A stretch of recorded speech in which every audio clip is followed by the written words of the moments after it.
नमस्कार साथियों, हम पढ़ने वाले हैं एनसीईआरटी गणित कक्षा 10 प्रश्नावली 5.1 का प्रश्न क्रमांक चौथे का 13वां और 14वां सवाल। अगर आप चाहते हैं कि अपनी भाषा में बिल्कुल साधारण तरीके से आपको गणित सीखने को मिले तो ये प्लेटफॉर्म आपके लिए है। बस शर्त इतनी है कि वीडियो आपको पूरा देखना है। अगर आपने वीडियो पूरा देखा तो आपको दोबारा इसको समझने की ज़रूरत नहीं पड़ेगी। तो आइए इस सवाल को हम करते हैं। इसके जो पिछले सवाल हैं वो पिछले वीडियो में एक एक करके बता चुके हैं। तो पहले हम ये समझ लेते हैं कि एपी है क्या। तो इसमें क्या है कि निम्नलिखित में से कौन एपी है। यदि एपी है तो उसका सार्वधातर ज्ञात कीजिए और उसके 3 पद निकालिए। तो एपी होने के लिए क्या है, इनके बीच का अंतर समान आना चाहिए। अगर इनके बीच का अंतर समान है तो वो क्या है, एपी है। और अगर एपी है तो इसके आगे के हमको 3 पद ज्ञात करना है और नहीं है तो नहीं करना है।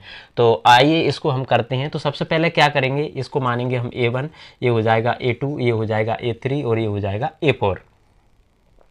अब सार्वधातर यानी डी निकालने के लिए हम क्या करते हैं, दूसरे पद में से पहला पद घटाते हैं। तो ये हो जाएगा a2 माइनस a1।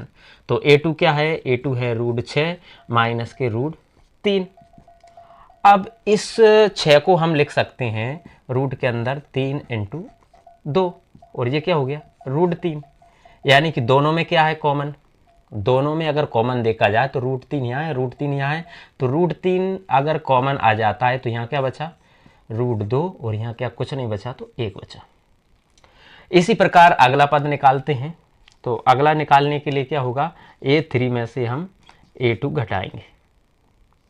ये a3 है, इसमें से a2 घटाएंगे। तो a3 क्या है, रूट के अंदर 9 माइनस a2 क्या है, रूट के अंदर 6। तो ये अगर 9 को हम लिखना चाहें तो इसको लिख सकते हैं √3 × √3। इसी प्रकार माइनस 6 को क्या लिख सकते हैं, √3 × 2। अब अगर दोनों में देखा जाए तो दोनों में क्या है, √3 यहाँ है, √3 यहाँ है। तो √3 कॉमन आ जाएगा। तो यहाँ क्या बचा, रूट के अंदर 1 और 3 और यहाँ बचा माइनस के रूट के अंदर 2। अगर इसको देखा जाए तो क्या ये अंतर इनका समान है, तो ये समान नहीं है, अतः ये क्या है, एपी नहीं है। तो यहाँ पर लिखेंगे, यहाँ डी समान नहीं है, अतः ये एपी नहीं है।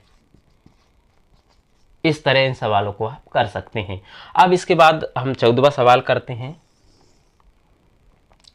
तो 14वें में भी क्या है, इसको हम a1 मानेंगे, ये हो जाएगा a2, ये हो जाएगा a3 और ये हो जाएगा a4। इसमें भी हमें एपी यानी बीच का अंतर निकालना है d। तो d निकालने के लिए क्या करेंगे, a2 में से a1 घटाएंगे तो a2 माइनस a1। तो a2 क्या है, a2 है तीन की घात 2 और a1 क्या है, -1 की घात 2। अगर इसको देखते हैं तो ये हो जाएगा 3 × 3 यानी कि कितना हो गया 9 और -1 का गुणा 1 × 1 ही होता है। तो 9 में से अगर 1 घटेगा तो कितना बचेगा 8। इसी प्रकार अगला पद निकालेंगे। तो अगला निकालने के लिए क्या होगा, a3 में से हम a2 घटाएंगे। तो a3 क्या है 5 की घात 2 माइनस a2 क्या है 3 की घात 2। तो ये हो जाएगा 5 की घात 2 यानी कि 5 × 5 कितना हो गया 25। तो ये हो गया 25 माइनस और ये हो जाएगा 9।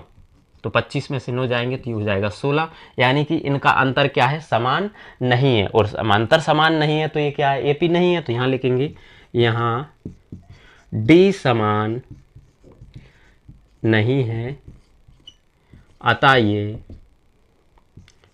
ये एपी नहीं है। और एपी नहीं है तो इसके आगे के पद भी हमको ज्ञात नहीं करना है। तो इस प्रकार आप इन सवालों को कर सकते हैं। आप चाहे तो इसका स्क्रीनशॉट भी ले सकते हैं। तो उम्मीद करते हैं कि ये सवाल आपको समझ में आया होगा। अगर आपको समझ में आया है तो चैनल को सब्सक्राइब जरूर कीजिए, बेल आइकन का बटन दबाइए, वीडियो को लाइक शेयर कमेंट जरूर कीजिए। बहुत बहुत धन्यवाद।